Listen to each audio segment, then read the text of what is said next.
Morning. আজকে বেরিয়ে পড়লাম আবার মহেশের উদ্দেশ্যে। শ্রীরামপুরের মহেশে অনেকে চেনেন, আবার অনেকে জানেন না। মহেশে খুব সুন্দর জগন্নাথ মন্দির আছে। তো সেই জগন্নাথ মন্দির দর্শনের উদ্দেশ্যে আমি আমার ছোট ছেলেকে নিয়ে, আমার মা এসেছে, মাকে নিয়ে, আর আমার বড় ছেলেকে নিয়ে বেরিয়ে পড়লাম। ওর বাবা যেতে পারেনি, ড্রাইভার দাদা আমাদেরকে নিয়ে যাচ্ছেন। তো চলুন যাই আমার সঙ্গে, আপনারাও আমার চলুন, দর্শন করে আসবেন মহেশের জগন্নাথ দেবকে। হ্যাঁ, আর তার সঙ্গে যদি মা টানেন তো অবশ্যই আমি আপনার ওইকে সিঙ্গুরের ডাকাতকালী মাকে দর্শন করিয়ে দেবো। চলুন তাহলে যাওয়া যাক। এই মিষ্টি দোকান থেকে মিষ্টি ভোগ নিয়ে নিলাম, তারপরে চারিপাশটা একটু ভিউজটা ভিডিও করে নিলাম, দিয়ে আবার একটু আমার নিজেরও ভিডিও করে নিলাম, দিয়ে চললাম আবার মন্দিরের উদ্দেশ্যে।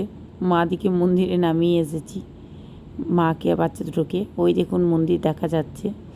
তো এখানে আবার একটা ফুলের দোকান ছিল। তো ফুলের দোকানের দিদি খুব সুন্দর করে তুলসী দিয়ে না এই বান্ডিলটা করে দিচ্ছিল, আমার খুবই ভালো লাগলো, তাই আমি একটু ভিডিও করে ফেললাম। এই ভিডিও করে দিদির কাছে ফুল নিয়ে তারপরে চললাম আমি মন্দিরের উদ্দেশ্যে। আপনারা চাইলে ট্রেনে করেও আসতে পারেন। শ্রীরামপুর স্টেশনে এসে ওইখান থেকে মাহেশের জন্য টোটো করে আপনি 20 টাকা দিয়ে পৌঁছে যেতে পারবেন মাহেশে। আর যদি গাড়ি করে 4 চাকা দিয়ে আসেন তাহলে তো ডাইরেক্ট শ্রীরামপুর রোড ধরে মাহেশে এসে এই যে এখানে পার্কিং আছে সামনে, পার্কিংয়ে গাড়ি রেখে সুন্দর মাহেশে পৌঁছে যেতে। এখানে কিন্তু ভোগ খাওয়ানোও হয়, ভোগের ব্যবস্থাও আছে। আপনি সকালে 10টার মধ্যে এসে টোকেন কেটে 12টা থেকে ভোগ দেওয়া হয়। তারপরে মন্দিরে প্রবেশ করলাম। মন্দিরে প্রবেশ করে সামনে দুটো নিতাই করে প্রতিমা রয়েছে। এটা একটা আটচালার মতো করা রয়েছে, খুবই সুন্দর মনমোহক। এটা অফিস রুম যেখানে টিকিট কাটা হয়। আর এইখানে ছোট ছোট ভোলেনাথ আছেন, আর বজরংবলী আছেন, তারপরে সারদা মা আছেন, রামকৃষ্ণ আছেন, বিবেকানন্দ আছেন, সাক্ষী গোপাল আছে, অনেক ঠাকুর আছে।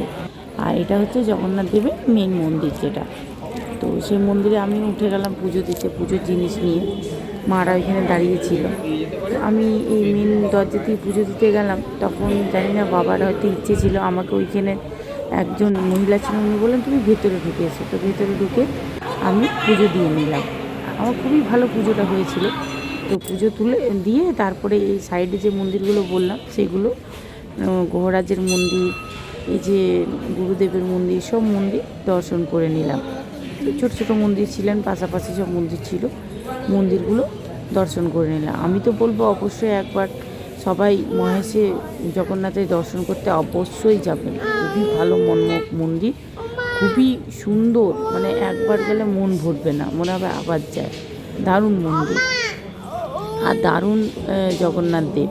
আর ভোলেনাথ ছিলেন আমার ওইখানে, মানে জগন্নাথ আর ভোলেনাথকে একসঙ্গে পেয়ে আমার তো ওইখান থেকে আসতেই ইচ্ছে করছিল না। যাই হোক, তারপরে ফেরার পথে আমাদেরকে আবার বেরিয়ে পড়তে হলো। তো মা দেখছি তো বলছে মা চলো চলে যাই, কিন্তু আমার মন ভোলেনাথ আর জগন্নাথকে ছেড়ে কিছুতেই মনে হচ্ছিল না যাই। তাও বেরিয়ে পড়লাম। তার মাঝখানে ছেলেরা কিছু পিকচার তুলেছিলাম আমি জগন্নাথের সঙ্গে, মা বাচ্চাগুলোকে নিয়ে। তো দেবজি তো কিছু তুলেছিল, সেই ফটোগুলো আপনাদের সঙ্গে একটু শেয়ার করে নিলাম। তারপরে এইখান থেকে আমরা ওই যে বলেছিলাম না সিঙ্গুরে ডাকাতকালী, তো সেই ডাকাতকালীর উদ্দেশ্যে আমরা বেরিয়ে পড়লাম। তো ডাকাতকালী মন্দিরে যেতে খুব একটা অসুবিধা হয়নি, 10-12 কিলোমিটার ডিস্টেন্সে রয়েছে। তারপরে ওই মন্দিরে পৌঁছে পুজোর জিনিস নিয়ে আমি মা আমরা পুজো দিয়ে নিই। এই যে সবাই দর্শন করে নিন সিঙ্গুরের ডাকাতকালী মা। এখানে সে রঘুর ডাকাত, সে বিখ্যাত কালী মন্দির, সবাই তো জানেনই। রঘুর ডাকাত পেয়েছিলেন সারদা মায়ের মধ্যে এই মা কালীকে। তো আর নতুন করে বলার গল্প কিছু নেই, সবাই দর্শন করে মায়ের কাছে নিজের মনস্কামনা চান, সবই মা পুরো করে। তারপরে এখানে পুজো দিয়ে আমরা সামনেটা ভিউটা একটু, মন্দিরের সামনেটা একটু ভিডিও করে নিলাম।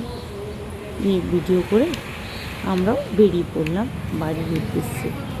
আর এত রৌদ্র ছিল, মানে বাচ্চাগুলো পা দিতে পারছিল না সানে। বাচ্চাগুলো তো দূরে যাক, আমরাই সানে পা দিতে পারছি না, এত রৌদ্র। দেবজিৎ তো রীতিমতো দৌড়াচ্ছে। খুব সুন্দর মন্দিরটা, তারাপীঠের মন্দিরের মতনই মন্দিরটা দেখতে অনেকটা লাগছিল, খুব ভালো লাগছিল। তো আজকের এই দুটো মন্দিরে দর্শন করে আমার তো খুবই ভালো লাগলো। আপনাদের কেমন লাগলো আমাকে অবশ্যই জানাবে। আর ওই যে ওটা হচ্ছে ভোলেনাথের মন্দির।